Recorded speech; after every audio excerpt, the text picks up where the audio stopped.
ஒரு அழகான கிராமத்தில் அனைவரும் மகிழ்ச்சியாக வாழ்ந்து கொண்டிருந்தார்கள். அன்று கிராமம் முழுவதும் சந்தோஷம் இருந்தது. ஏனெனில் அது வண்ணங்களின் திருவிழா, ஹோலி பண்டிகை நாள். அந்த கிராமத்தில் ஸ்ரீராம், தன்ஸ்ரீ, கிரிஷ் என்ற 3 நல்ல நண்பர்கள் இருந்தார்கள். ஹோலி பண்டிகையை கொண்டாட அவர்கள் மிகுந்த உற்சாகத்துடன் ஒன்றாக சேர்ந்தார்கள். ஸ்ரீராம் சிவப்பு நிறத்தை கொண்டு வந்தான். தன்ஸ்ரீ மஞ்சள் நிறத்தை கொண்டு வந்தாள். கிரிஷ் நீல நிறத்தை கொண்டு வந்தான். அவர்கள் அனைவரும் தங்கள் நிறம்தான் சிறந்தது என்று நினைத்தார்கள். அப்போது அங்கிருந்த ஒரு பாட்டி அந்த குழந்தைகளிடம் வந்து நின்றாள். அவர்கள் என்ன பேசுகிறார்கள் என்று கவனமாக கேட்டாள்.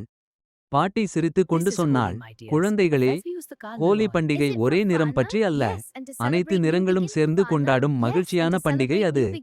பாட்டி சிவப்பு, மஞ்சள், நீலம் நிறங்களை ஒன்றாக கலந்து காட்டினாள். அந்த நிறங்கள் எல்லாம் சேர்ந்து ஒரு அழகான வண்ணமாக மாறின. அதை பார்த்த ஸ்ரீராம், தன்ஸ்ரீ, கிரிஷ் மிகவும் மகிழ்ச்சியாக சிரித்தார்கள். பாட்டி, நீங்கள் சொல்வது சரி என்று அவர்கள் ஒப்புக்கொண்டார்கள். அதன் பிறகு அவர்கள் அனைவரும் ஒருவர் மேல் ஒருவர் வண்ணங்களை தூவி விளையாட ஆரம்பித்தார்கள். ஹேப்பி ஹோலி என்று மகிழ்ச்சியாக கத்தினார்கள். அந்த கிராமம் முழுவதும் சிரிப்பு, நடனம், மகிழ்ச்சி நிரம்பியது. அன்றைய தினம் குழந்தைகள் ஒரு முக்கியமான பாடத்தை கற்றுக்கொண்டார்கள். ஒற்றுமையாக இருந்தால் வாழ்க்கை வண்ணமயமாக இருக்கும்.